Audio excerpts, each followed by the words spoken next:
গ্রাম থেকে মেহমান আসবে, তো আমাদের জন্য কী কী নিয়ে আসলো এবং তাদের জন্য কী কী রান্নাবান্না করলাম তাই নিয়ে থাকছে আজকের ভিডিওটি। ভালো লাগলে অবশ্যই লাইক কমেন্ট শেয়ার করবেন।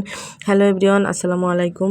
রাত থেকে ভিডিওটা শুরু করে দিলাম। তো মেহমানরা যেহেতু গাড়িতে উঠছে, আস্তে আস্তে কালকে সকাল আমাদের গ্রামের বাড়ি থেকে আমাদের বাসায় আসতে কিন্তু সারা রাত জার্নি করা লাগে। মানে আমাদের বাড়ি হচ্ছে ঝিনাইদহ, তো ঝিনাইদহ থেকে চট্টগ্রামে কিন্তু অনেক সময় লাগে আসতে। তো রাত্রেবেলা আমি রান্নাবান্না করতেছি, যেহেতু সকালেই তারা চলে আসবে। তো আমি হচ্ছে একটু ছোলা ভুনা করে নিলাম, বিকালে একটু মানে নাস্তা দেওয়ার জন্য ছোলা মুড়ি তারপরে চানাচুর এগুলো দিয়ে।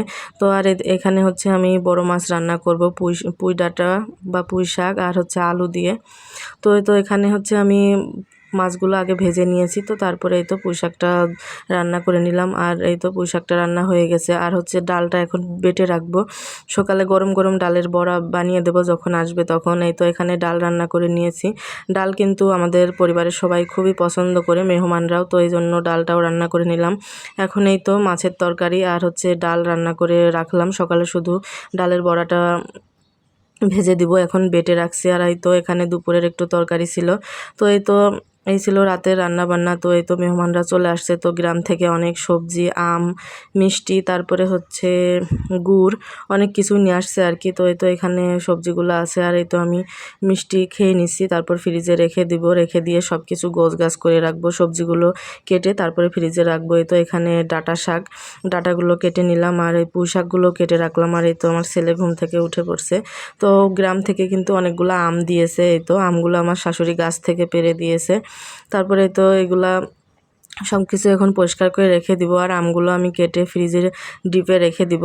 তো তারপরে সারা বছর ধরে খাওয়া যাবে। তো তারপরে সন্ধ্যাবেলা আমি একটু আম কেটে তারপরে লবণ, হলুদ আর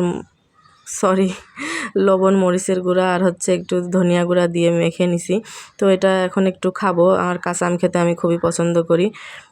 আর মেহমানরা যেহেতু জার্নি করে আসছে, তো তারা কিন্তু মানে বিশেষ করে এখন মাছ মাংস তো খেতেই পারবে না। তো তারপরে তো রাতের বেলা আমি আবার রান্না করতে চলে আসছি গ্রাম থেকে, যেহেতু অনেকগুলা সবজি আনছে।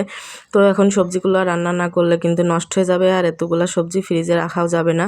তো এদিকে আমি ডালটা আবার রান্না করছি, ডালটা শেষ হয়ে গেছিলো। তো ডাল সবাই কিন্তু পছন্দ করে, এই জন্য আমি আবার রান্না করছি। আর গ্রাম থেকে যে লাউ আনছিল, লাউগুলা কিন্তু শক্ত হয়ে যাবে, তো এই জন্য আমি লাউগুলো আজকে রান্না করব। তো এই তো কুমড়া বড়ি দিয়ে লাউ ঘন্ট করে নিয়েছি। তো আর এখানে কচি যে লাউ দুইটা ছিল, সে কচি লাউ দিয়ে এখন এই তো রুই মাছটা রান্না করব। আর আজকে রান্নাগুলো আসলে অনেক মজা হয়েছিল, গ্রামের এই ফ্রেশ সবজিগুলো রান্না করলে তো এমনিতেই মজা হয়। তো এখানে এই তো রুই মাছ দিয়ে লাউ রান্নাটা বেশি মজা হয়েছিল। তো এই তো এখানে মশলা কষিয়ে লাউগুলো আমি দিয়ে দিলাম। তো লাউগুলো দেওয়ার পরে আমি ভালো করে কষিয়ে তারপরে পানি দিয়ে ঝোলটা দিয়ে দিব আর কি।